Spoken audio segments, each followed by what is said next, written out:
낮 기온은 서울이 3도 등 전국이 1도에서 9도로 오늘과 비슷하거나 조금 높겠습니다. 강원 영동과 전남 동부, 영남권은 대기가 매우 건조하겠고 바람도 약간 강하게 불어 산불 등 화재에 주의가 필요하겠습니다. KBS 라디오 저녁 종합 뉴스를 마칩니다. 아나운서 남현종이었습니다.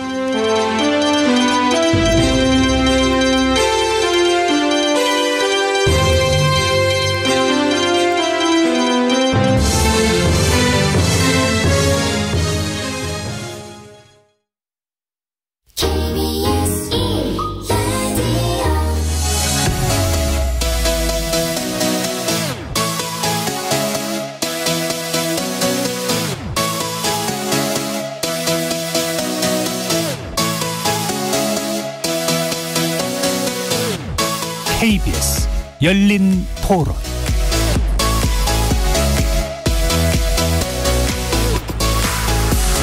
안녕하십니까. KBS 열린 토론 정준희입니다.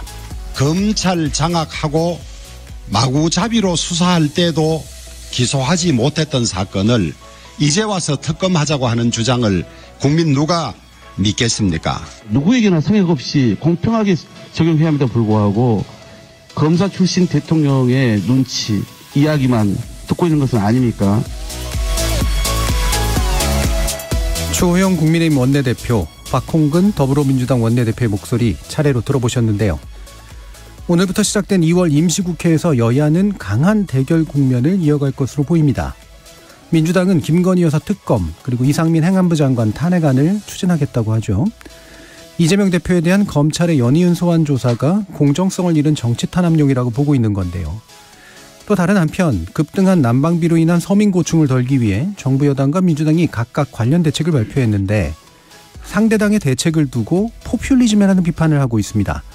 세 분의 전 국회의원 모시고 2월 임시국회 쟁점 살펴보면서 관련 조언 들어보는 시간 가져보겠습니다. KBS 열린 토론 지금부터 시작합니다. 살아있습니다. 토론이 살아있습니다.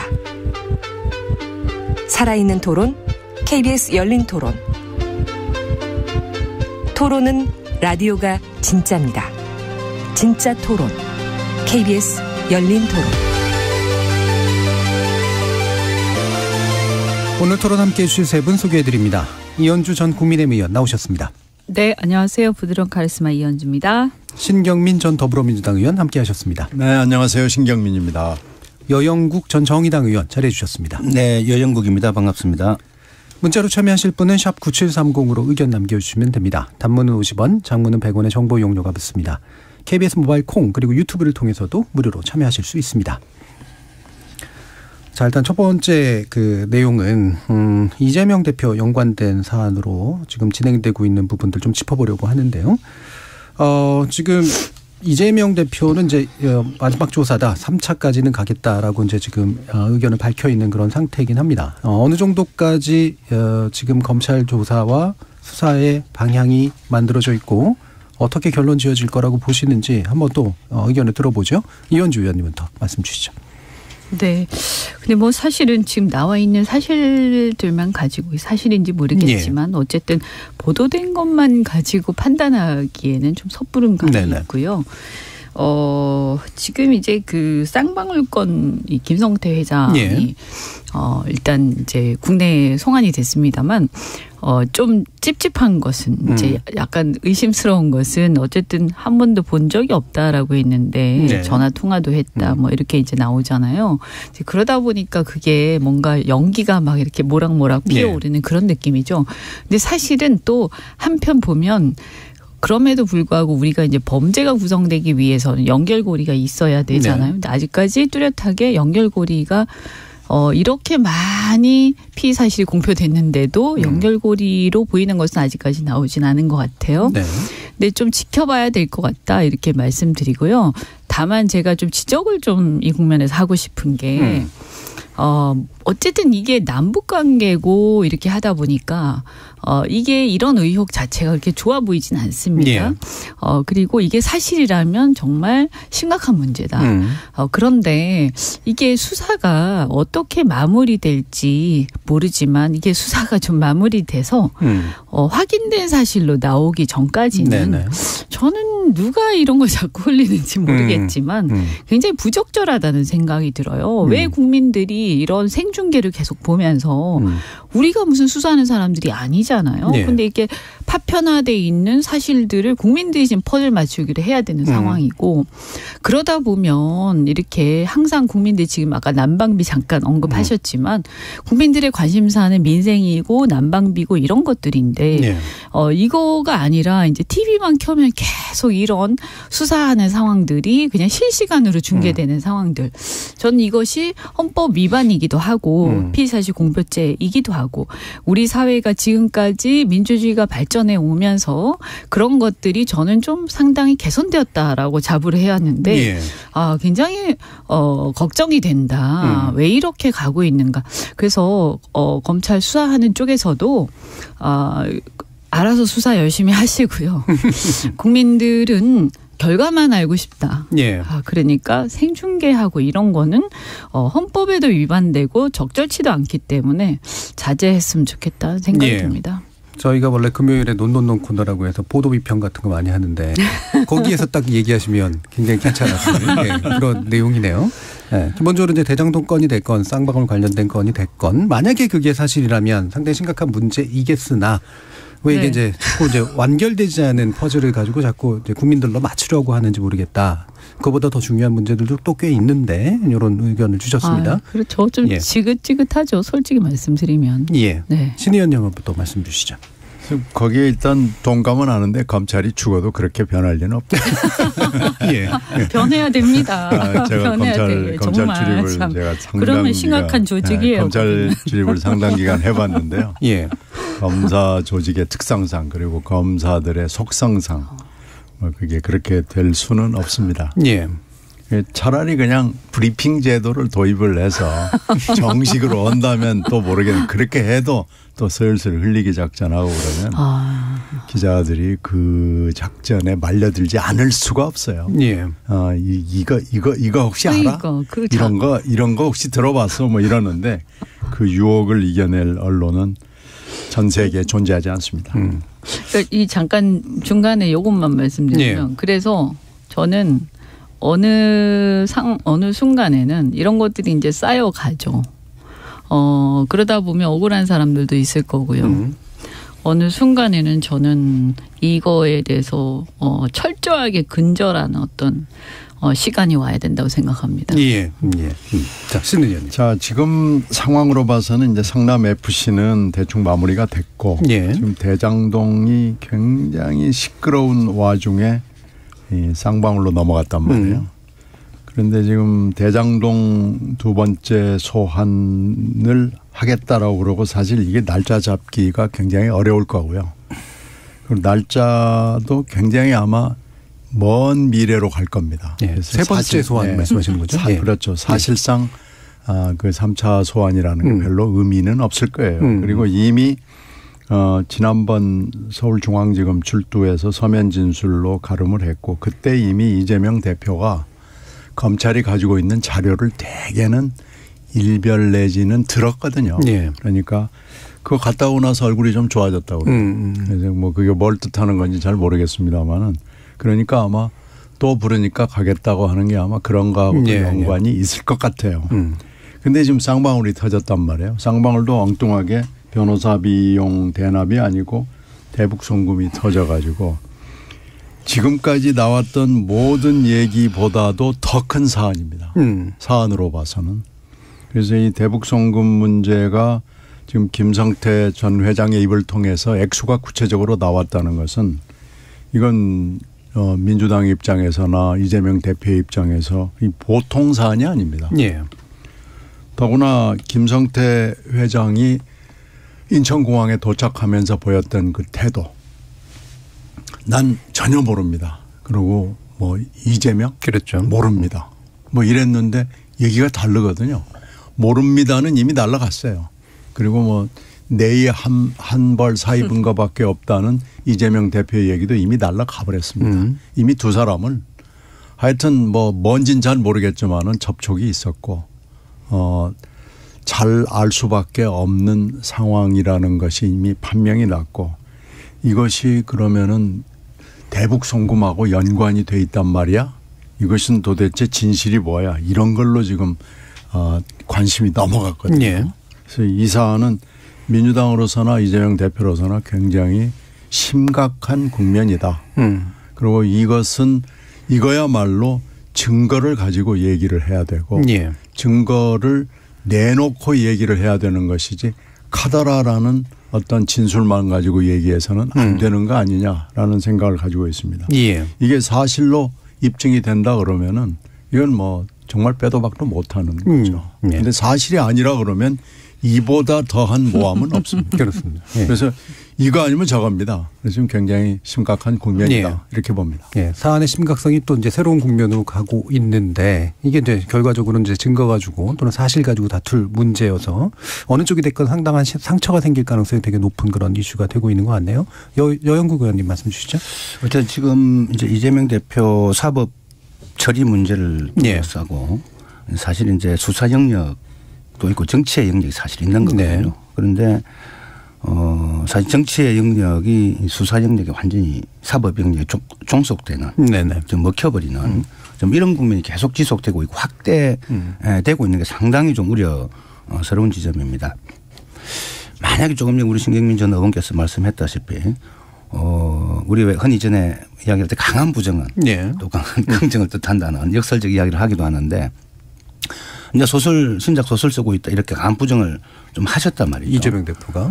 그리고 이제 이제 점점점 본인에 대한 어떤 수사 확대되죠. 이번 4일날 토요일날 이제 첫 장외 투쟁까지 잡아놓고 있는데 이게 만약에 물증이 나오거나 이렇게 해서 본인의 어떤 이런 이야기가 거짓으로 밝혀졌을 때 이 정치 영역에 미칠 수 있는 그 파장 이런 것까지도 좀 고려하면서 좀 대응이 되었으면 좋겠다 하는 거고요. 이제 검찰 역시 지금 이제 관계된 자들의 진술에만 의존하고 있고 사실 물증을 뚜렷하게 제시를 못하고 있는 이런 좀 상황이지 않습니까? 그런 점에서 그런데도 불구하고 계속 검찰발 어떤 언론 보도가 계속 나오면서 이 국면을 계속 끌고 확전을 시키고 있는데 검찰이 좀 일 안 했으면 좋겠다. 그런 상황 때문에 지금 국민들 완전히 민생 문제가 지금 뒷전으로 밀리고 있는 그런 좀 상황이거든요. 왜 지금 우리 국민들의 이 난방비 포탄 문제나 앞으로 공공요금 인상 문제나 이런 게 주된 토론이나 어떤 뉴스 거리로 다루지지 않고 왜 누가 출석하고 누가 어떤 그 진술을 했다 이런 게 계속 주된 화제가 돼야 되는지 결국 피해자는 국민들이고 그런 점에서 저는 어떤 검찰도 그다음에 지금 피해자라고 좀 생각할 수밖에 없는 민주당도 뭐 그런 점들을 좀 잘 들여다보고 좀 대응을 했으면 좋겠다 하는 생각입니다. 그러니까 검찰이 이제 그 정치의 영역을 자꾸 이제 종속시켜 버리는 그런 일들 뭐 계속되고 있는 일이긴 한데 이게 정치로서는 되게 난감한데 이걸 어떻게 정치로 풀 거냐 이게 저희의 또 매번의 주제이기도 했었습니다. 근데 이제 지금 이제 민주당의 대응 방법 이게 이제 또 다른 어떤 정치일 수는 있겠는데요. 아까 말씀하신 것처럼 이제 장외투쟁 얘기가 좀 나오고 있고요. 그리고 이제 반대로 해서 이제 김건희 여사 특검을 추진하겠다. 이제 얘기가 좀 되고 있죠. 이 부분에 대해서 좀 이게 좀 민주당으로서 적절한 대응 좀 책이라고 이제 보시는지도 한번 얘기를 들어볼게요. 먼저 신 의원님 말씀 주실까요? 네, 지금 오늘 의총을 민주당에서 했는데요. 이게 결국은 결론을 못 냈습니다. 난상 토론이 있었고요. 지금 이 말씀하시는 뭐 특검이나 뭐 여러 가지 안들 이런 것들 탄핵도 포함을 하고 지금 4일 날 있게 될 그 집회, 광화문 집회는 예정대로 진행이 되는 걸로 되어 있는데요. 지금 의원들이 이런 금방 우리들이 얘기했던 이 문제, 특히 대북 송금 문제가 튀어나오면서 의구심이 더 커진 거예요. 물증은 없고 계속 나오기는 하는데 그리고 대표는 부인을 하긴 하는데 네. 긴 것 같기도 하고 아닌 것 같기도 하고 기면은 큰 거고 아닌 거면은 이건 정권 내지는 검찰이 큰 문제가 생기는 거고 이거 그러고 더군다나 또 하나 한쪽에서는 문재인 정권 사람들에 대한 수사가 굉장히 심하게 진행이 네. 되고 네. 일부는 기소가 되고 있고 네. 지금 이런 상황이고 뭐 어제 나온 뉴스입니다마는 대통령 기록물 관장도 그만둔 거 그렇죠. 아니겠어요? 근데 이게 사실은 좀 지난번에 풍산개 나왔을 때부터 나왔던 얘기거든요. 네. 이런 것들이 좀 도를 지나치고 표적 수사도 문제지만 표적 감사부터 하고 또 압박도 있고 좀 심한 거 아니냐. 그러니까 지금 문 수사와 명 수사가 혼재가 돼 있거든요. 네. 그래서 이럴 수도 없고 저럴 수도 없는 굉장히 곤란한 상황들이 의원 개개인들한테 있는 거예요. 그런데 이 특검 관련 부분에서는 일단 이렇게 대응하는 것이 과연 맞느냐라는 오늘 문제 제기가 있었고요. 대표가 분명하게 아닌 건 아니다라고 하는 것이 좋겠다라는 굉장히 많은 지적들이 나왔다고 그래요. 그래서 오늘 문제 제기했던 것들은 일단은 오늘 결론을 의총에서 내지 말고 그리고 오늘 또 안 나온 분들이 많기 때문에 네. 일단 오늘 결론을 내지는 말자. 지도부의 지도부가 의원들 특히 불출석한 의원들의 의사를 타진을 해보고 결론을 내는 걸로 하자 해서 일단 밀어놨습니다. 예, 예. 이 얘기는 뭐냐면은 아직 이렇게까지 갈 것은 아니지 않느냐라는 예. 그런 의원들의 의사가 강했고 그것이 그냥 밀고 나가려고 그러는 지도부의 생각하고는 다른 거죠. 지금 그런 점에서 봤을 때는 뭐 특검이랄지 탄핵이랄지 이런 것은 쉽게 가기는 좀 어려워 보이는 상황입니다. 예. 그러니까 의총이 이제 결국은 당론 결의를 불발하게 된 이유는 물론 이제 지도부의 일임인데 이것도 좀 해석을 해봐야 되긴 합니다. 일임인데 하라는 얘기는 아니고 예. 더 좀 알아보고 예. 하라는 거니까 예. 사실은 연기라고 볼 수 있죠. 그렇죠. 그래서 과연 이제 지금 상황이 이렇게 민주당이 이제 모든 총력을 동원해 가지고 상대와 이제 싸우고 그다음에 강행 투쟁까지 하면서 여론전을 할 만한 상황인지는 판단하기가 좀 어렵다 이렇게 내부에서 좀 보시고 있는 거다라고 해석해 주셨는데 여영국 의원님 어떻게 보세요? 우선 이제 대통령 선거 끝난 지가 한 1년 예. 한 10개월 좀 넘었죠. 뭐 이런 상황에서 참 걱정스러운 거는 많은 국민들이 이제 대통령 선거 결과에 따라서 어느 한쪽이 이기면 어느 한쪽은 수사를 받게 될 거다라는 네. 예측은 다 했지 않습니까? 했던 거고. 그런데 지금 이제 대통령 선거는 끝났는데 본선 게임은 끝났는데 계속 연장전이 진행되고 있는. 네. 국민들은 아무도 바라지 않는데 뭐 이런 좀 상황이 아닌가 좀 하는 생각이 참 많이 듭니다. 이제 특검 같은 경우는 국회에서 그동안 여야 합의 없이 진행된 적은 없습니다. 예, 그렇죠. 합의 없이는 진행이 불가능하고요. 이걸 민주당이 너무나 잘 알고 있는 상황에서 그래서 아마 특검을 추진하기가 그렇게 쉽지 않은 좀 그런 좀 상황이고 설령 여야 합의를 한다 손 치더라도 지금 우리 윤석열 대통령과 집권당의 관계를 볼 때 대통령이 이건 싫어해버리면 네. 또 못하는 거지 않습니까? 막 그런 점에서 볼 때 민주당이 특검 카드를 꺼낸 것은 오늘 아침 박범계 의원님 그 김현정 뉴스쇼에 네. 나와서 말씀 쭉 들어보면은 좀 장기적으로 보시는 것 같아요. 결국은 내년 총선까지 이런 국면을 끌고 가고자 하는 선거 전략의 측면도 있지 않은가. 네. 이런 좀 생각도 한편 좀 들었어요. 그러나 이제 특검 추진 자체가 지금 국회에도 바로 의결되거나 뭐 이리 되기는 쉽지 않을 거다.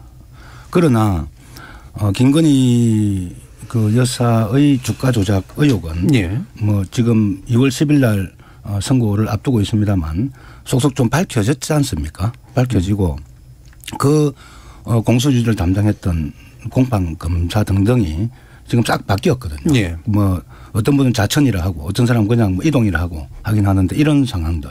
그런데 대통령이 또 후보 시절입니까 당선자 시절입니까? 그때 이야기했던 그게 또 거짓말로 사실은 드러나고 또 우리 기술 그 주가 조작까지도 예. 지금 확대되어 있는 상황에서 반드시 수사는 필요하다는 생각이고 이런 민주당이 이제 이 김건희 수사는 안 하고 이재명 대표에 대한 수사만 하니까 이건 그 당사자 입장에서는 그게 공정하다고 받아들일 수 없는 거죠. 예. 국민들도 아마 그렇게 생각할 거라 생각합니다. 그런 점에서 저는 김건희 여사에 대한 수사도 저는 반드시 해야 된다. 그래서 국민적 의혹을 해소하는 게 저는 맞다 하는 생각입니다. 그러니까 특검 자체는 실제로 실효성이나 현실성은 상당히 없고 네. 그래서 아마 이제 정치적으로 좀 끌고 가는 어떤 의지를 쓰겠지만 그럼에도 불구하고 현재까지 드러난 재판 과정에서 드러난 결과들을 보면 수사는 확실히 필요해서 네. 이게 국민에게 좀 부담이 될 수도 있는 그런 상태이다. 어떠세요?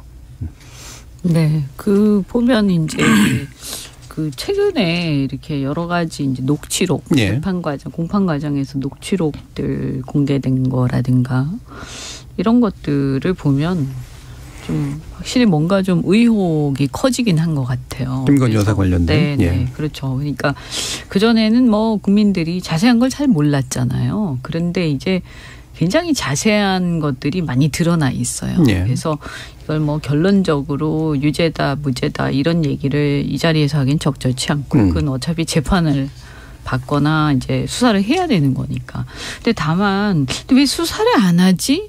이런 생각들을 의구심은 대다수 국민들이 아마 갖고 있을 거다. 다만 이제 우리 국민의힘 입장은 상당히 애매하죠. 예. 네. 그 대통령의 부인인데 이걸 수사를 하라고 하자니 솔직히 말씀드리면 좀 개면쩍고 그렇다고 하지 말자고 방어를 하자니 잘못됐단 말이에요. 공정과 상식을 내세운다고 했는데 그건 아닌 것 같거든요. 그러니까 이제 엉거주춤하게 뭐 과거에 이제 수사 다 했는데 뭐 이렇게 얘기하지만 또 그 당시에는 대통령께서 검찰의 수장이고 지검장이고 뭐 이런 상황이었기 때문에 특수부라는 어떤 특수성이 있었기 때문에 그렇게 얘기할 건 아닌 것 같고요. 예. 저는 윤 대통령께서 공정과 상식을 내세우면서 집권을 특히 이제 집권하기 한 1년 전에 상당히 인기가 있었을 때 그때 윤 대통령의 상황으로 좀 돌아가서 보면 국민들이 기대했던 게 뭐겠느냐. 굉장히 추상 같은 어떤 사법 정리의 실현이었다. 그래서 그분이 국정 운영 경험이 별로 없고 여러 가지로 부족함이 많다는 거 다 알고 있었어요. 그럼에도 불구하고 어쨌든 조금이나마 더 득표를 할 수 있었던 것은 저는 그것을 기대하는 국민적 심리가 아니었겠나 싶어요. 그래서 그것이 뭐 누구든 간에 예외가 있으면 거기서부터 실망이 시작되는 거고요. 이것은 끝까지 수사를 안 할 수는 없어요. 왜냐하면 이 공소시효라는 것은 포괄일죄이기 때문에 공범들의 재판이 끝날 때까지는 공소시효가 진행이 안 됩니다. 그리고 이게 포괄일죄가 아니라고 주장할지 모르겠으나 예. 나중에 가서 포괄일죄라고 주장하면 됩니다. 그거는. 그래서 결국 이건 끝나지 않는다. 그리고 영원히 묻히는 사건은 없더라. 만약에 이게 진짜 문제가 있다면 나중에 권력이 쇠락했을 때 법을 바꿔서라도 사람들은 수사를 할 겁니다. 그래서 빨리 이것을 수사를 하고 문제가 있는지 없는지 밝히고 국민들이 수긍할 수 있는 상황을 만드는 게 매우 중요하다는 생각이 들고요. 그러다 보니까 이제 민주당 지지층을 중심으로 이게 너무 불균형한 거 아니냐 이런 주장들이 나오는 거고요. 민주당 입장에서는 특검을 주장을 함으로써 수사를 압박하겠다는 의도도 있을 거고요. 네. 다만 뭐 이게 진짜 특검을 당장 할 거냐 했을 때 아직까지는 수사를 진짜 할 건지 말 건지를 조금은 더 우리가 시간을 조금은 더 검찰에게 줄 필요가 있다. 왜냐하면 이제 검찰도 생각이 복잡하지 않겠느냐 하는 생각이 좀 듭니다. 예, 의원님. 이제 오늘 뉴스입니까? 그 미국 바이든 대통령 개인 집무실 압수수색에 이어서 그 별장 수색 그 연방수사국이 했다는 소식을. 그렇죠. 기밀문서 관련해서. 네, 기밀문서 관련해서.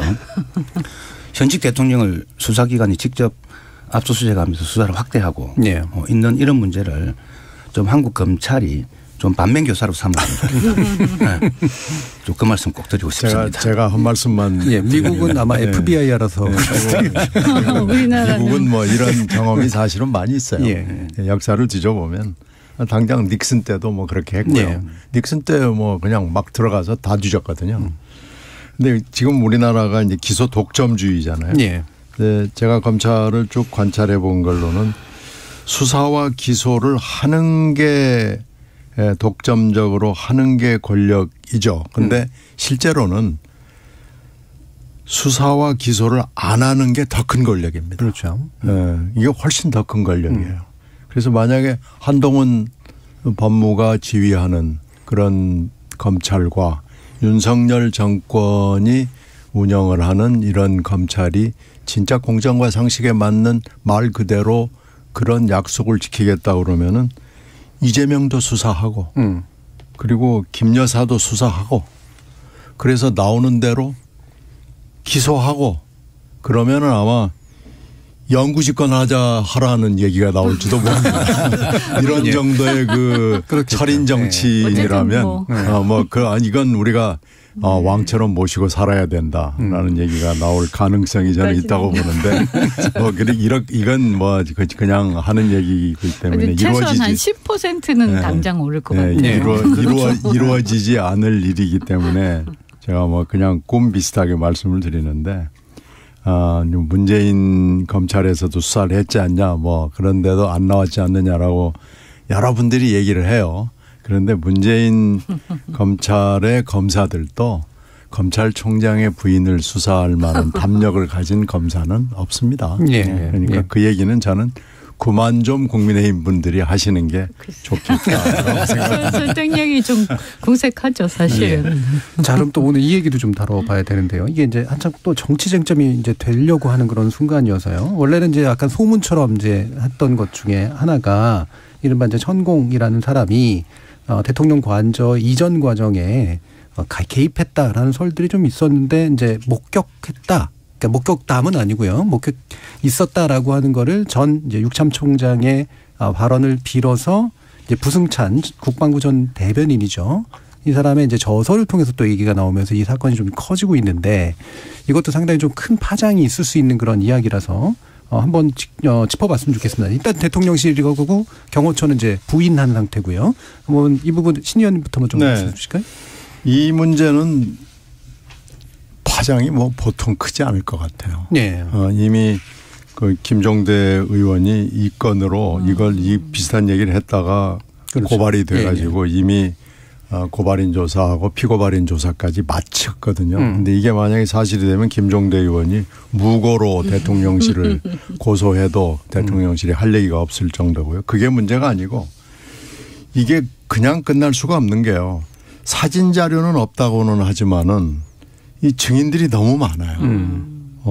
일단은 그 관저 그 당시 육참 총장을 했던 남영신 육참 총장 관저를 관리하고 있었던 군인들이 있고요. 네. 물론 지금 군인들은 다 인사 발령으로 전국에 흩어져 있습니다만은 그분들이 하여튼 전국 어딘가에서 있고 남영신 총장이 얘기를 했다고 그러는 부승찬 대변인이 일단 또 있고요. 네. 지금 책이 나온다는 거 아니에요?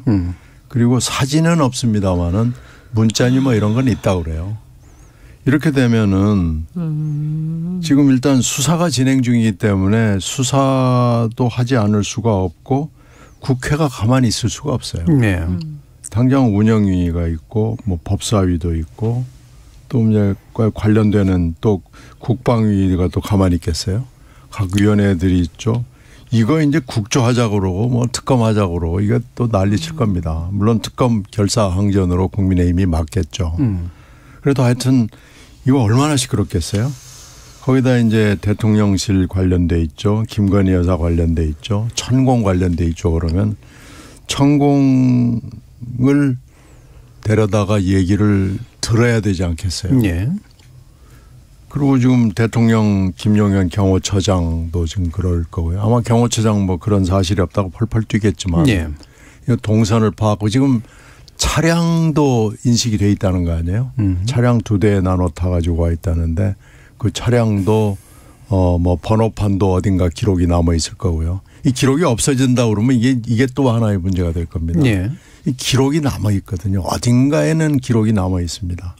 이러면은 이 문제가 그냥 세월이 지나면 잊혀지겠지. 시간이 약이야. 이렇게 안 됩니다. 네. 이 사건은 앞으로도 얼마가 진행이 될지 예측할 수 없을 정도로 굉장히 큰 건데요. 여기서 대통령실과 대통령 관저를 정하는데 무속인이 결정을 했다라는 정말 창피하고도 말이 안 되는, 이건 국격도 국격이지만은 정말 이건 어떻게 의사결정 과정이 이렇게 되는 거냐. 그것도 보통 무슨 저작거리에 뭐 갑 흥정하고 뭐 이 물건을 저기다 옮겨놓고 이런 게 아니고 대통령실하고 대통령 관저잖아요. 예. 이건 국가의 핵 중의 핵인데 이런 중요한 결정을 하는데 이렇게 결정을 했다? 이건 정말 세상이 깜짝 놀랄 얘기고 어디 가서 창피해서 말을 할 수가 없는 정도의 수준의 예. 일이 어떻게 보면 오늘 아침 보도로 확인이 됐고 이게 지금 오늘 하루 종일 정가를 달구고 있고 오늘 하루가 문제가 아니고 언제 끝날지 저는 예측하기 매우 어렵다고 봅니다. 예. 지금 일단 이제 뭐 대통령실은 부인했고 이제 국민의힘 쪽에서는 이제 일종의 제2의 청담동 사건이다 이런 식으로 이제 지금 얘기를 하고 있어요. 그러니까 결국은 잘못된 가짜 뉴스 내지 무성한 소문으로 이제 끝날 문제인데 왜 이러느냐라는 대응인 셈인데 지금 이제 정부 여당에서 이렇게 이제 대응하는 게 좀 어떻다고 보시는지 이현주 의원님 말씀 해주실까요? 일단 웃음으로 대답을 하셨습니다. 네. 네. 참 이게 지금 우선 이분이 책에서 폭로를 했다라는 것은 본인이 이제 이 팩트에 대한 확인 같은 거 어느 정도 했다고 보이는 거거든요. 예. 그 뭐 당연히 이제 이게 허위 사실이면 굉장히 큰 문제가 되기 때문에 보통 네. 책을 출간할 때는 다 확인을 하죠. 그래서 저는 이제 작심하고 내신 것 같다 이 책을 이런 생각이 좀 들고요. 금방 이제 신경민 의원님도 말씀하셨다시피 이게 그 전에도 김종대 전 의원 또 그 주변에 또 뭐 이렇게 무슨 수비랄까요? 뭐 하여튼 경호랄까요? 어쨌든 거기에 주변을 지키고 있던 예. 뭐 군 관계자라든가 뭐 온갖 관련된 사람들이 있을 때 이 사람들 입을 다 막을 수 있는 건 아니지 않겠습니까? 그래서 결국에는 이런 사안들은 시간 문제다. 사실이 밝혀지는 게. 저는 그렇게 보고 그래서 이게 우리가 보통 이제 왕정 국가에서는 왕은 무오류의 존재여야 하기 때문에 이제 다른 사람들이 왕의 어떤 문제를 지적을 하면 너희들이 잘못한 것이다. 이렇게 얘기를 해야 되잖아요. 왜냐 왕을 바꾸거나 왕을 어떻게 할 수는 없기 때문에요. 그런데 이게 지금 우리는 공화국이고 대통령제 국가이기 때문에요. 이 벌거벗은 임금님처럼 될 수는 없어요. 그래서 네. 오류가 있으면 그것이 타인에 의해서 지적이 돼서 정말 확인되는 상황이 오기 전에 스스로 그것을 인정하고 개선하는 것이 가장 현명한 것이다라고 저는 생각하거든요. 그래서 우리가 뭐 주식할 때도 손절을 하지 않습니까? 그래서 이게 뭐 이건 사실관계 아직까지는 뭐 확실하게 밝혀졌다고 저희가 이 자리에서 말하기는 좀 그러니까. 네, 여자님. 어쨌든 간에 좀 신중해야 된다 대통령실이. 이렇게 마치 왕정국가처럼 대통령이 왕처럼 무오류의 존재인 것이냐 자꾸 이렇게 대통령실이 보면 조금 무리하게 뭐든지 간에 너희들이 잘못 들은 것이야. 너희들이 잘못한 것이야. 이러면서 오히려 들은 사람들 안 사람들에 대해서 거꾸로 자꾸 법적으로 걸고 이게 남발하는 그런 느낌이 좀 있어요. 근데 이게 예. 나중에 부메랑으로 돌아올 수 있다. 좀 신중하고 문제 해결을 이렇게 안 했으면 좋겠다는 생각이 듭니다. 네, 이게 사실 대통령실도 난감한 주제인 것 같아요. 이게 만약에 일단은 뭐 예를 들면 알아보겠습니다라든가 이렇게 말하기도 좀 어려울 것 같고요. 하죠. 예. 아니 이 보면 우리가 그렇게 오래되지도 않았어요. 박근혜 전 대통령 때 최순실 건이 있지 않습니까? 예. 그때 우리가 기억하기에 무슨 십상시 어쩌고저쩌고 하면서 문서 대통령 문서의 어떤 유출 사건도 있고 막 네, 그랬었죠. 네. 그때 보면 그때도 그렇고 그다음에 이제 연설문 이제 유출 사건 이런 것들도 네. 이미 그 전에 국회에서 야당들이 계속 문제 제기를 했었어요. 제기하던 것들이죠. 그렇죠. 네. 그런데 딱 잡아댔단 말이에요. 근데 사실은 그때 만약에 사실을 그대로 얘기를 하면서 그런데 이거 우리가 좀 이 부분에 대해서 예를 들면 최순실이라고 하면 그런 분을 갖다가 이렇게 비공식적으로 이렇게 이런 일을 하게 한다든지 이렇게 보게 한다든지 이런 게 굉장히 잘못됐다. 네. 그래서 공식적으로 이분을 채용하겠다든지 이렇게 했으면 말은 많았겠지만 아마 그때 국정농단 사태까지 갔겠느냐. 네. 그렇죠? 그래서 저는 이런 문제들은 조금 그래도 만약에 이게 사실이라면 빨리 얻어맞는 게 낫다. 이렇게 생각합니다. 예. 여인국 의원. 대한민국 곳곳에 CCTV가 엄청 질이 달려 있습니다. 예. 사실을 숨기고자 해도 아마 숨기기 어려울 거다 저는 좀 이렇게 좀 보여지고요. 이미 그 천공 무속인 문제건과 관련해서는 후보 시절부터 뭐 무속한 이야기들이 참 많이 나왔지 않습니까? 예. 뭐 부적을 어디다 뭐 달고 다니니 뭐 이야기부터 해서 끊이지 않았는데 그 이번에 책에서 그 사실을 밝히는 그 국방부 전 대변인은 우리 정의당 김종대 전 의원 시절에 의원 활동을 보좌했던 예. 분을 알고 있습니다. 그래서 상당한 신뢰관계가 있기 때문에 그분이 이제 김종대 의원에게 그런 사실을 이야기를 했고 김종대 의원이 그 김어준 뉴스 광장에서 이 사실을 이야기를 했죠. 예. 그러자 이제 그 명예훼손입니까? 예. 이렇게 해서 대통령실 고발을 했고 조사까지 받았고 저는 김종대 의원이 아마 무고죄로 다시 고발을 해야 예. 이게 뭐 재판 과정에서 정인을 신청하든지 뭐 그런 과정이 좀 되지 않겠는가 이렇게 좀 보여지고요. 이게 단순한 하나의 사건으로 보지 않습니다. 한 조단이 들어갔죠. 이거 지금 조단이라고 민주당에서 주장합니다. 예. 엄청난 국민 혈세를 들여서 청와대를 버리고 대통령실을 국방부로 옮겼단 말이죠. 그 사무실을 결정하는 과정에 무속인이 개입을 해서 결정적 영향을 미쳤다. 이만큼 큰 국정농단 사건이 어디에 있습니까? 예. 저는 최순실 능가는 국정농단 사건으로 다루어질 가능성도 굉장히 크다 하는 점에서 지금 국민의힘 특히 윤석열 정부가 이 문제에 대한 판단을 좀 잘 하셔야 될 거다. 예. 그렇지 않으면 지금 이재명 수사를 뒤엎을 전국적 어떤 그 사안이 될 거다 하는 점을 좀 분명하게 말씀을 드립니다. 예. 그럼 이제 마지막으로 뭐 한 가지만 더 짚어보면 다시 신 의원께 질문 드릴 텐데 이게 이제 처음에는 전원 형식이었었잖아요. 누가 그랬다더라 그랬다더라. 네. 근데 이게 점점 좁혀가면서 결국은 애초 출처를 확인할 수 있는 단계까지 가야 될 거 아닙니까? 어떤 단계로 좀 좁혀갈 수 있다고 보시는지요? 지금 아마 이제 사진이 있냐고 바로 언론이 확인을 했더니 사진은 없다고 그래요. 네. 지금 뭐 이게 있다면은 뭐 빼도 박도 못하는 건데 다만 그때 주고받은 문자는 있다고 그러고요. 지금 그 당시 그 관절을 관리했던 사람들은 상당한 숫자가 있습니다. 이게 하사관 네. 관리관으로 해가지고 있기 때문에 이 사람들이 지금 전국에 흩어져 있기 때문에 이 사람들의 그 증언을 들어야 되고요. 금방 여 의원 말씀하신 CCTV가 남아 있을지는 모르겠습니다만 이게 6개월이나 1년 그 시한부가 있을 거예요. 네, 1년이 넘은 그런 게 지금 1년 가까이 들어가기 때문에 이게 지금 작년 3월 달 일이거든요. 네. 그런데 차량은 확정이 된다고 그래요. 그렇기 때문에 차 2대로 왔다고 그러는데 한 대는 이제 그 김용현 그 당시 경호처장 내정자일 겁니다. 네. 내정자가 타고 온 차이기 때문에 그건 공식적인 차고 다른 하나가 아마 이제 사적인 차인 것 같으니까 그 차가 확인이 할 수 있다고 그래요. 그러니까 그건 이제 확인이 될 거고요. 그리고 이제 만약에 수사를 정말 정식으로 한다고 그러면은 그 핸드폰 추적을 할 수 있을 거고요. 그렇게 해서 아마 증거 수집이 일단 될 겁니다. 그래서 이걸 아마 언론들이 지금 아마 찾느라고 막 난릴 거예요. 네. 혈안이 될 거고요. 근데 물론 지금 관계되는 분들은 다 부인하죠. 그렇죠. 이걸 뭐 시인할 사람이 누가 있겠어요. 그럼 분명히 이 뒤에는 김건희 여사가 또 있을 거고요.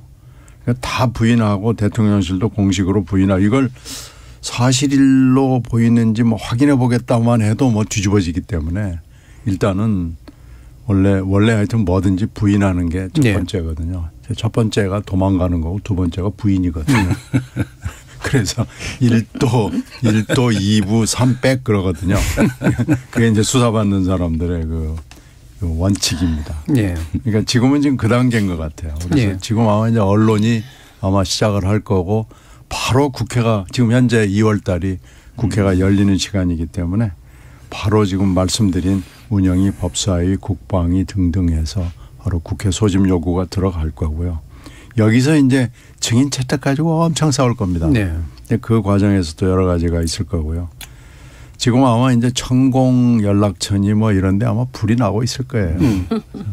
그래서 아마 속보가 언론으로 일단 계속 속보로 나올 것이고 국회에서 이제 뭐 여러 가지 움직임이 있으면은 이걸로도 또 뭐 굉장히 많은 얘기들이 흘러나오겠죠. 그래서 이게 언제 끝날지 사실은 기약하기 어렵습니다. 예. 그래서 어디서 뭐가 튀어나올지 전혀 기약하기가 어렵습니다. 예. 뭐 반론 취재들을 뭐 시도했던 것 같은데 이제 일단 전 총장 같은 경우에는 이제 부인했고 다른 관계자들 같은 경우에 소설 쓰지 말라 이런 표현도 했었고요. 그다음에 이제 천공 같은 경우에 이제 언론 인터뷰를 안 한다라고 밝히면서 이제 거부했다 뭐 이런 얘기까지는 아마 일단 나온 상태인 것 같습니다. 자, 이 내용은 뭐 여기서 끝날 문제는 아니니까 아까 이재명 대표 관련된 건이라든가 김건희 여사 관련된 건 이런 것들까지 포함해서 과연 어느 정도까지의 실체들이 이제 드러날 것인지 앞으로 좀 더 한번 쫓아가 보도록 하겠습니다. 일단 1부는 이 정도에서 마무리하고요. 청취자 여러분들이 보내신 문자 들어보고 가겠습니다. 정의진 문자 캐스터. 네, 지금까지 여러분이 보내주신 문자들 소개합니다. 유튜브 청취자 군님. 이재명 대표 수사건과 김건희 여사 의혹은 별개로 진행해야 합니다. 김건희 여사 주가 조작 의혹 관련 특검은 꼭 해야 합니다. 7319님. 검찰발 피의사실 공표, 이걸 받아쓰게 하는 언론들로 인해 국민들은 너무 피곤합니다. 3344님. 국민을 위해 일하겠다는 정치인들, 막상 국회로 보내놓으니 이재명 대표 사법 리스크와 김건희 여사 주가 조작 의혹 관련 정쟁만 일삼고 있으니 답답합니다. 9803님. 천공 관련 의혹들 벌써 몇 번째인가요? 아니라고만 부인해선 안 되는 사안입니다. 철저히 조사해야 한다고 봅니다. 라고 보내주셨네요. 네, KBS 열린 토론. 이 시간은 영상으로도 생중계하고 있습니다. 유튜브에 들어가셔서 KBS 1라디오 또는 KBS 열린 토론을 검색하시면 방송에 참여하실 수 있습니다. 방송을 듣고 계신 여러분이 시민 논객입니다. 계속해서 청취자 여러분들의 날카로운 시선과 의견 보내주세요. 지금까지 문자캐스터 정희진이었습니다. 토론이 세상을 바꿀 수는 없습니다. 하지만 토론 없이 바꿀 수 있는 세상은 어디에도 없습니다.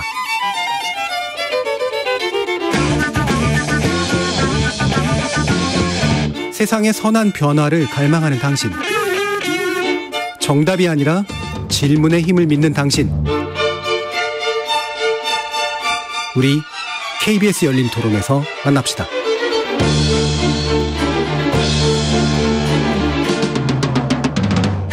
KBS 열린 토론 2부 신경민 전 더불어민주당 의원, 여영국 전 정의당 의원, 이현주 전 국민의힘 의원 이렇게 세 분과 함께 정치권에서 지금 이야기되고 있는 난방비 대책 관련해서 난데없이 이제 포퓰리즘 논란이 진행이 되고 있는데 이 부분에 대한 내용 자세히 짚어보도록 하죠.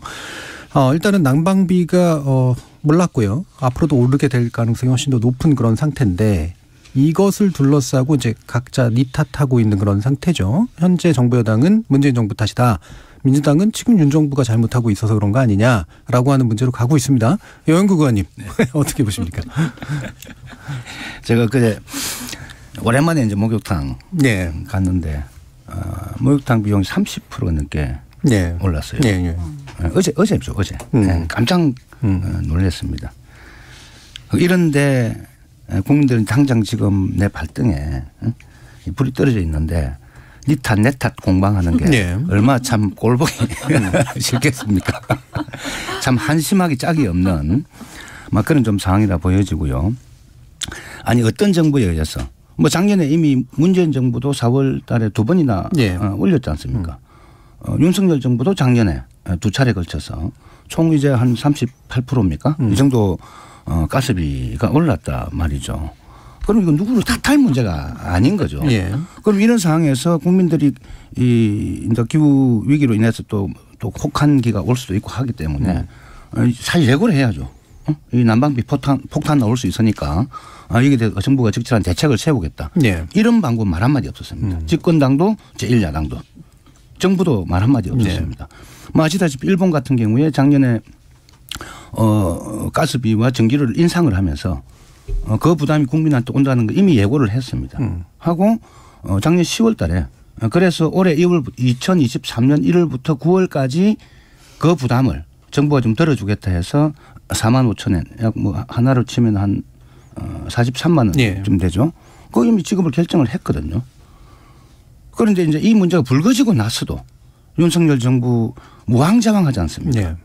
처음에 이제 지하계층 얼마 좀 해주겠다. 지금은 또 더 해주겠다. 또 중상층까지 확대하려고 하는데 대통령 지시했는데 예산은 또 안 따라오고 하니까 그 집행부서에서는 제대로 답을 못 내놓고 이건 윤석열 정부의 무능한 지금 상황을 그대로 좀 드러내는 게 아닌가 하는 점에서 좀 굉장히 안타까운 좀 상황이고 역시 이제 제1야당 역시도 이 문제에 대해서 같이 맞불놓듯이 니 탓이다. 이렇게만 하는 것은 아닌 것 같다. 좀 하는 생각이 듭니다. 알겠습니다. 자, 정의당의 입장에서 당연히 지금 양 정당이 거대 정당이 지금 각자 권력 쥐고 있었던 상태에서 지금 뭐 하는 짓이냐. 서로 탓하지 마라. 자, 이런 얘기를 해 주셨으니까요.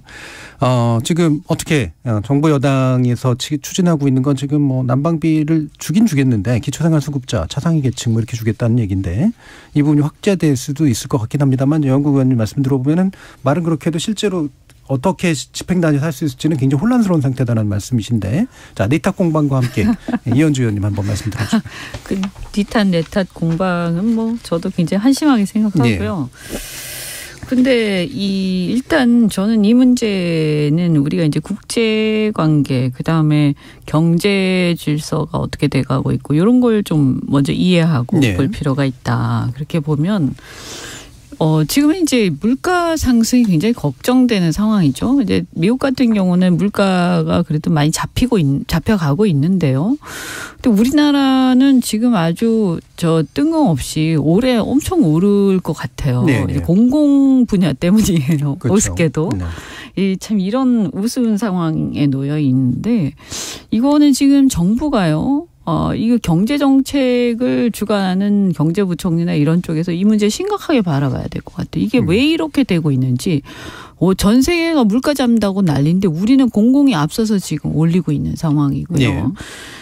그다음에 그러면 어쨌든 올렸는데 그다음에 또 그래놓고 또 지원금을 준다고 한단 말이에요. 그거 올리지 말지. 왜 올려놓고 지원금을 주는 거예요. 이게 올려놓고 또 돈을 푸는 거예요. 이게 돈을 푸는 거는 지금 같은 경제 국면에서는 최악이에요. 돈 푸는 정책은 하면 안 되거든요. 그 금리를 왜 올립니까? 그 돈을 걷어들이기 위해서거든요. 시중에 너무 많이 풀려 있어서 문제가 생기니까. 그러니까 지금 엉망진창이에요. 제가 볼 때 한마디로 경제정책의 기조가 앞뒤가 하나도 안 맞고 이렇게 되면 효과가 안 나와요. 그런데 지금 일단 제가 볼 때는 그래서 그러면 오를 수 있는 어떤 요인은 있었느냐라고 보면 작년 9월에 국제 가스 가격이 급등을 했었어요. 이제 이거는 어쨌든 간에 이제 우크라이나 전쟁하고 이런 영향 때문인데요. 겨울을 앞두고 이렇게 유럽이라든지 이런 데가 러시아에서 가스 공급이 끊기니까 이 가스 가격이 급등할 것이다라는 심리까지 더해지면서 9월 달에 엄청나게 급등을 했었죠. 근데 이제 재미있는 거는 이때 급등을 했는데 그 전에도 사실은 급등할 거라고 다 예상을 했단 말이에요. 그럼 우리가 인수위원회가 4, 5월 달에 있었기 때문에 사실 제가 볼 때 어디서부터 잘못됐냐면 인수위원회에서부터 잘못된 거예요. 이거는 아마 고위 공직자들 이제 아마 정부에서 에너지 쪽에서 산자부 이런 데서 다 보고를 충분히 받았을 거라고 보거든요. 그런데 인수위원회에서 이 문제에 대한 대책도 제대로 세우지 않았고 그다음에 이 부분에 대해서 국민들한테 인수위원회 차원에서 앞으로 윤석열 정부에서 에너지의 대책은 이렇게 되는데 당장 이런 문제가 있을 수 있다라고 하면서 대국민 브리핑을 했었어야 되는 사안이죠. 이거는. 근데 하지 않았어요. 제 기억으로는. 그래서 인수위원회에서 책임을 방기한 게 첫 번째가 있고요. 그다음에 그러다 보니까 지금 와서 갑자기 올리니까 깜짝 놀란 거죠, 국민들이. 그러면 지금 올리는 거는 과연 잘했느냐라는 문제로 다시 돌아가 보면 작년 9월 10월에 급등한 것은 맞지만 그런데 이게 뭐냐 하면 이제 국제 가스 가격은 등락을 거듭해요. 예. 왜냐하면 이게 뭐 아시다시피 비딩을 하고 이렇게 입찰을 하고 하다 보니까 세계 시장에서 원유도 마찬가지지만 심리적인 요인이 있거든요. 그러면 이게 가스 가격이 올랐다가 사실은 생각보다 이상기온 때문에 유럽이 따뜻했잖아요. 올 겨울에. 그래서 생각보다 그렇게 막 그 위기가 안 왔네? 그러면서 지금 안정돼 가는 상황이거든요. 국제가스 가격이. 그러면 이제 우리가 이런 걸 생각을 해봐야 되는 거예요. 가스 공사가 왜 필요하냐? 그냥 가스 회사 하나 민간에서 민영화하면 되지. 공사가 필요한 이유는 이렇게 가스 가격들은 굉장히 급등락을 거듭하기 때문에 우리 서민들과 국민들의 어떤 이러한 그 공공요금의 안정성을 보장을 해주기 위해서 올랐을 때는 좀 안정적인 가격 공급을 해주고 대신에 또 내렸을 때 그 수익을 보전하고 이렇게 한단 말이에요. 그러니까 다시 말씀드려서 작년 9월 달에 급등을 했다 하더라도 지금 안정화돼 가고 있기 때문에 지금 굳이 이렇게 올릴 필요가 있었나 하는 생각이 저는 좀 들어요. 그래서 물론 적자가 있었다라고 하지만 원래 공사는 그런 것이다. 그래서 저는 윤석열 정부가요. 공공기관의 역할 특히 가스공사라든지 이런데 공공기관의 역할이라든지 정부의 공공성에 대한 범위 이런 거에 대한 철학이 없는 거 아니야? 이런 이제 문제의식이 생기는 거죠. 공공기관은 뭐 하는 걸로 생각하는 거야. 그래서 저는 이 부분에 대해서 또 한편 야당으로서도 민주당도 너무 이재명 대표 수사 방어에 신경 써서 그런지 사실은 저는 민주당이야말로 이 공공기관의 공공성 문제 그다음에 이 제가 방금 말씀드린 윤석열 정부의 철학에 빈곤한 부분 이 부분에 대해서 정말 지적을 하고 전 따끔하게 좀 혼을 낼 필요가 있다. 가스공사 사장 나와서 뭐 어쩌고저쩌고 문재인 정부 그 핑계 대던데 이분은요 공사 사장으로서 자격이 없어요. 어떻게 이런 얘기를 합니까? 굉장히 혼내야 돼요. 저는 좀 아쉽다. 민주당도 야당으로서 역할을 잘 못하고 있다 이런 생각이 듭니다. 민주당은 이제 어쨌든 윤 정부 탓과 함께 동시에 이른바 이제 정유사들에 대한 횡재세 같은 걸 걷고 그다음에 또 추경도 편성하자 뭐 이런 식으로 지금 나오고 있는데 그 부분에 대한 평가까지도 그것도 말씀드리면 아니 그러니까 다시 그 공공성 얘기를 하면서 공사라는 것은 정부가 사실은 주인이잖아요. 그렇기 때문에 그 등락에 따라서 적자를 볼 때도 있고 흑자를 볼 때도 있는 거예요. 그래서 그런 부분을 감내할 수 있는 거고 또 필요하면 기금으로 보존할 수도 있는 거고 그래서 그 부분에 대한 철학 논쟁을 민주당이나 야당들이 해주셔야 되는 건데 그래야 정부도 정신을 우리도 정신을 차리죠. 우리 스스로 막 할 수는 없는 거니까. 그런데 여기서 이제 뜬금없이 횡재세가 나온 거예요.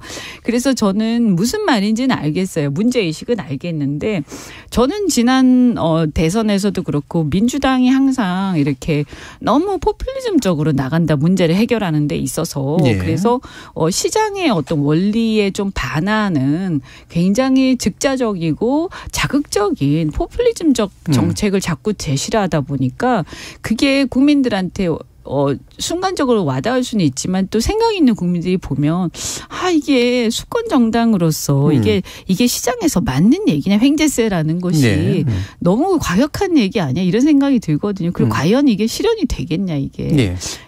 그래서 이거 바람직하지 않죠. 이런 식으로 문제를 해결하고 결국 말해서 그러니까 가스 가격이 그러면 급등하고 이랬을 때 그런 가스 회사에다가 또는 수입자에다가 횡재세를 매기겠다 뭐 이런 거 아닙니까? 그죠? 그거를 받아들인 초과이익이 있다면. 그런 초과이익을. 이것도 이런 게 제대로 작동을 하기 굉장히 어려워요. 하게 되면 또 나중에 공정성 문제도 생기고 행정적으로 문제가 있을 거예요. 그래서 이렇게 문제를 해결할 게 아니라 원칙대로 해결을 하면 저는 별 문제가 안 된다라고 생각을 합니다. 그래서 정작 야당이 지금 써봐야 될 건 공공기관, 가스공사 같은 공공기관이 어떤 이 시기에 어떤 역할을 해야 되는가 이 문제를 두고 싸워야 되는데 대중 추수적으로 이제 약간 그럴싸해 보이는 횡재세 문제만 지금 얘기하고 있다. 문제 해결 안 된다. 너무 그런 말씀이세요. 자, 신 의원님. 여야 대화가 어떻게 보면 끊어진 수준을 넘어서서 절멸 단계에 있다는 데 책임이 있습니다. 네. 그건 절감합니다. 지금 여야 대화가 사실 그 정치적인 것, 특히 정쟁적인 거 하다가 보면은 사람의 시간이라는 게 한계가 있고 인식의 범위라는 게 뭐 빤하잖아요. 그러다 보면 정말 중요한 얘기를 못 하게 되는데 인수위 문제 있다는 거 뭐 다 인정하고요. 그리고 가스공사 사장을 지난번에 이제 몇 개 공사 사장들 발령을 하면서 발표가 나오는 걸 보고 그때 조금 경악했던 인사 중에 하나였어요. 그 가스공사로 가신 분은 사실 가스하고 아무 관련이 없고 집에서 물론 가스 쓰는 정도 뭐 그런 정도의 관련밖에는 없었던 분이 아닌가라고 생각이 되는데 그때 나왔던 몇 개 일련의 그 인사가 야 이거 노획물 나눠갔듯이 정부 인사를 하는구나라는 느낌을 굉장히 강하게 받았는데 역시 우리가 했던 평가가 맞았구나 하는 걸 확인할 수 있는 계기였습니다. 그런데 인수위도 문제지만 이번에 이제 그 준비가 전혀 안 돼 있다는 것이 많이 백일화에 드러나 버렸어요. 전혀 이게 국제적 요인도 있고 뭐 국내적 요인도 있고 여러 가지가 있는데 에너지 문제에 대해서 그렇게 많은 전문가들이 경고를 하고 앞으로 만약에 추위가 온다면 그 당시에는 이렇게 혹한이 오리라고 예상을 못했던 거 아닌가 싶어요.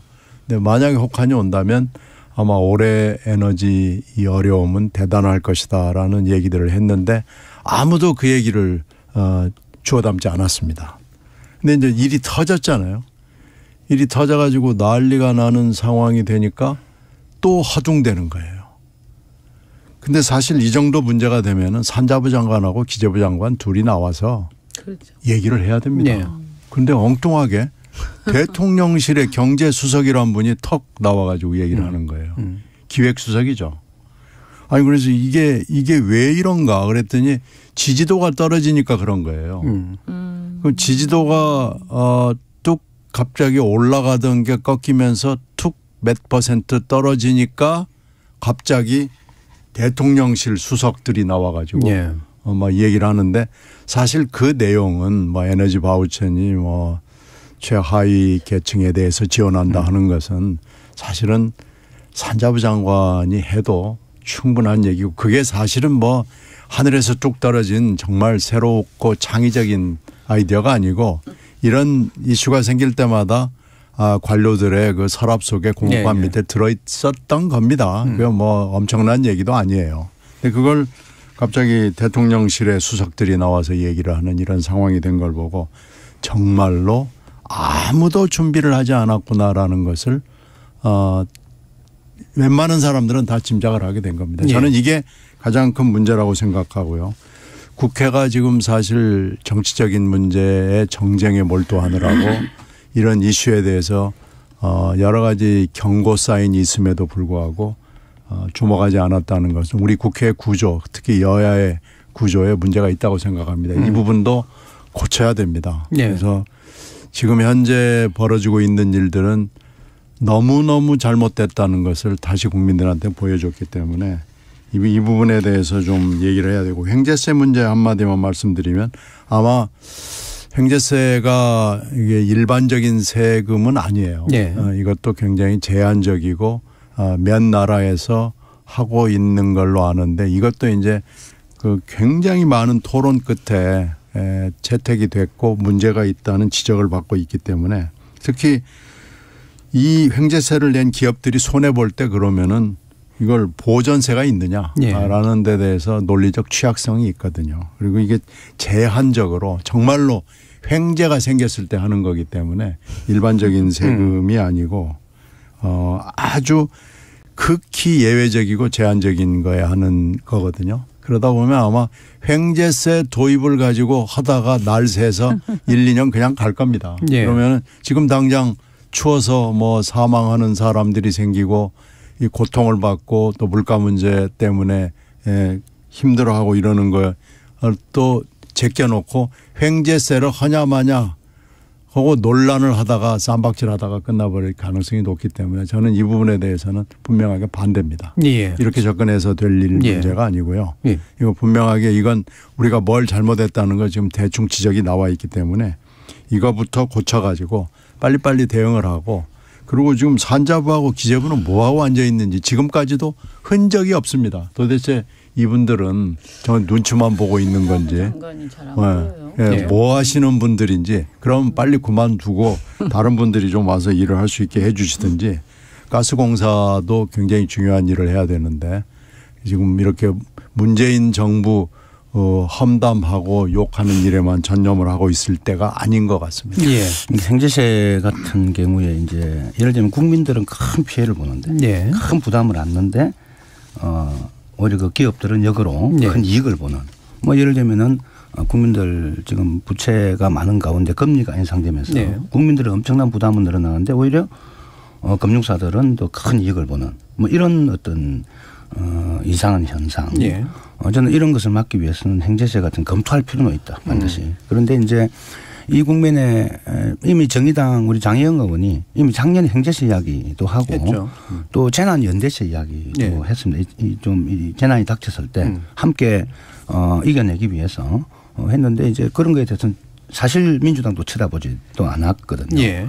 그런데 지금 이 상황이 닥치자 이제 행제세 이야기를 꺼냈단 말이죠. 저는 행제세 이야기를 꺼내기 전에 이미 작년 그 국회 때 물론 뭐 출발은 윤석열 정부입니다만 부자 감세 뭐 1년에 한 12조 9천억 가까이 했지 않습니까? 윤석열 정부 5년 동안 부자들 감세 약 5조 가까이를 작년에 국회에서 결정했단 말이죠. 그런데 이런 지금 당장 닥칠 문제에 대해서는 이런 방구 예견도 못했을 뿐더러 그 대책에 대해서도 이런 말이 없었거든요. 그런데 이 문제부터 반성을 해야 된다. 저는 지금 당장 이 에너지 국민들이 닥치고 있는 이 부담 문제를 좀 해결하기 위해서 저는 그 감세한 그 절반 정도만 지금 뭐 다시 멈추게 해서 그 재원으로 이 어려움을 이겨내는 데 사용해도 큰 문제는 없다. 좀 이렇게 좀 보여지고요. 현재 우리 그 석유 관련 법에 석유 사업법이 있습니다.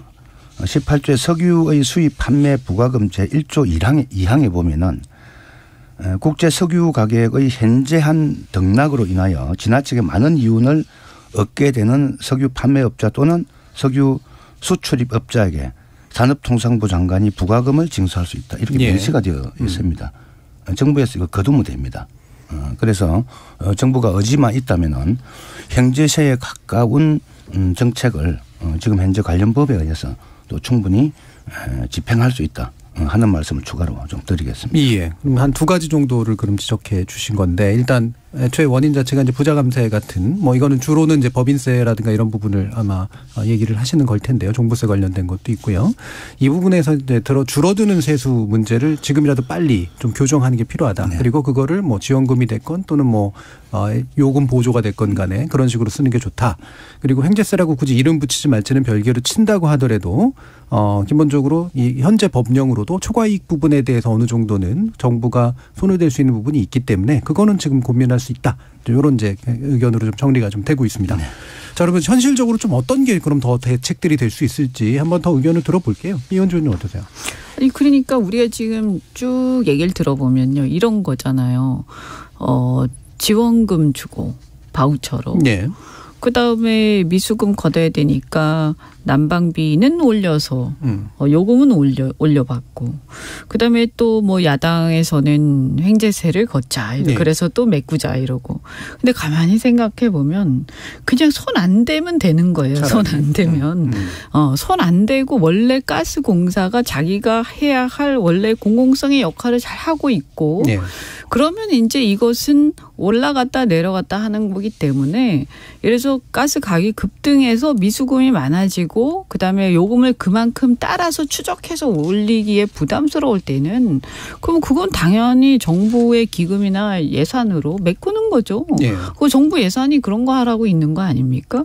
그래서 저는 기본적으로 이제 차제에 가스공사도 그렇지만 우리가 그런 게 많아요. 이게 공사들 중에서 좀 살을 빼야 되는 분야가 있고요. 불필요하게 이제 시대에 맞지 않기 때문에.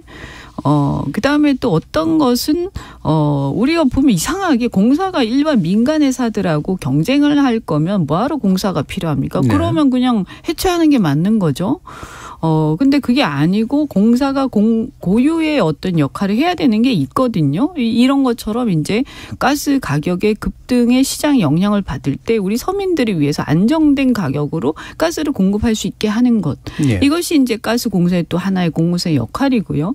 이거와 비슷한 게 또 LH의 어떤 임대주택 네. 짓는 거 아닙니까?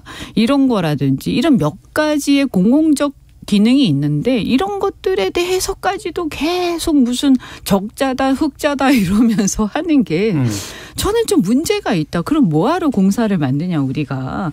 그래서 저는 이제 시장주의자고 자유주의자지만 그것이 이제 일반 민간 시장에 정부가 개입하지 말자는 거고요. 정부가 공공성이 필요해서 하자라고 결정을 했으면 그래서 철저하게 그 목적에 맞게 운영해야 된다라는 거죠. 근데 네. 지금 보면 그게 무너져 가지고 완전히 막 땜질을 몇 번씩 하고 있다. 그다음에 또 하나는 아까 잠시 말씀드렸지만 우리가 세금도 그렇고 이런 바우처 문제도 그렇고 지금은 전 세계 시장들이 이 금리를 우리 올라가는 상황들도 그렇고 돈을 푸느냐 아니면 유동성을 확대하느냐 아니면 긴축하느냐 네. 하는 이런 것들 거시경제에서 큰 틀에서 우리가 경제를 운영하는 것이지 과거처럼 폐쇄된 경제 속에서 우리가 예를 들어서 부자와 가난한 자, 그다음에 노동자와 자본가 이런 식의 어떤 이 전선을 거서 하는 경제 네. 체제는 좀 넘어섰어요 이미. 그러면 우리가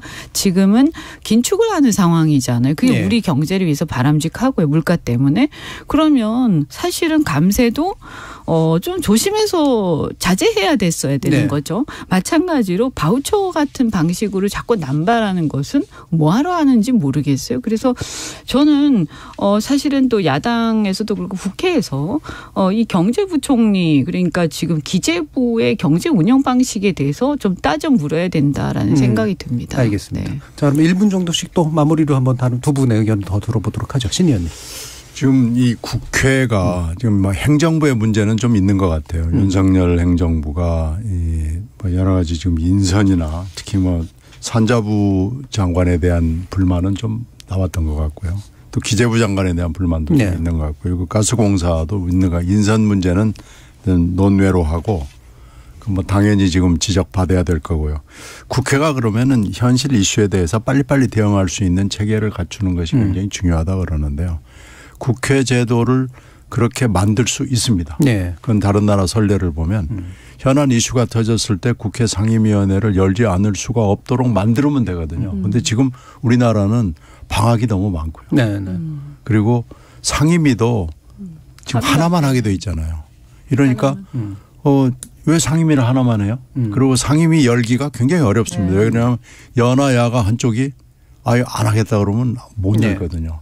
그러니까 국회도 쉽게 열 수 있게 상임위를 맨날 열 수 있게 그리고 상임위에서 사람을 부르면 나오고 자료를 내놓을 수 있게 이렇게 고치면 되거든요. 국회가 세종시로 네. 빨리 그건 그렇게 만들면 됩니다. 그래서 그러니까요. 그렇게 좀 바꿨으면 좋겠습니다. 네. 국회가 즉각 대응을 잘할 수 있는 그런 체제가 좀 필요하다. 네. 지금 가스 요금뿐만 아니라 그 버스, 지하철, 대중요금 지금 줄줄 인상이 되고 있지 않습니까? 아까 이제 이원조 의원님 잠깐 말씀하셨는데.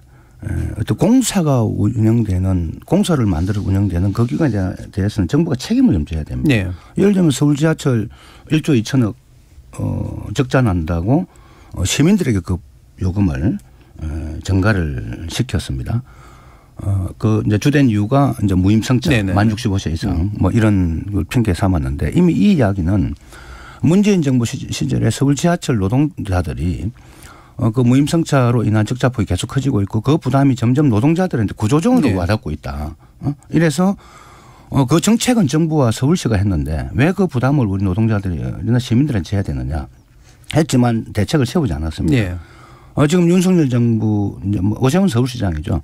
그건 이제 그 부담을 고스란히 이제 시민들에게 다 전가를 시키는 거죠. 이러면은 아까 말씀대로 공사가 왜 필요합니까? 네.